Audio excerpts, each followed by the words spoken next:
Good evening guys. So karon magluto na sad ko og Baguio beans for our dinner. So of course, before nato lutoon ang Baguio beans atong hugasan diha sa tubig alangag sa kalayo.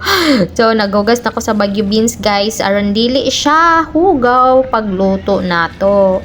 Dayon mag-prepare na dayon ko sa kalaha guys. Ay before dayon ako siya prituhon guys ay igisa ako sa siyang i-boiled for a few minutes. So before nato igisa ang Baguio beans guys, kuan sa ko diri nagpakulo ko og tubig. Kaya ako sa siyang laphawan for a very light. Very light. So nainit na siya. Ito lang evening ilunod ang kuan para fresh siya later on. So nainit na ang oil, ako nang ilunod ang ahos para humot ang ato ang Baguio beans. Ang Baguio beans at humot ato ang niluto, guys.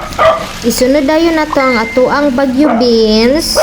Pag human nato og lunod sa Baguio beans, guys, ato na lang dayon na siyang imikos-mikos hangtod nga ma-okay na mo sa iya ang texture. Dayon, pag okay na ka, imuhan na din siyang timplahan o katong pinakakusgan nimong pang timpla guys, like oyster sauce, silver swan toyo, dato puti.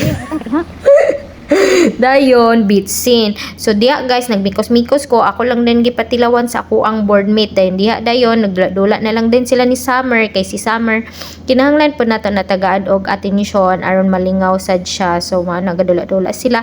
Dayon, karon dayon guys, nagluto na dayon akong boardmate og uyap guys nga pinakalami with egg.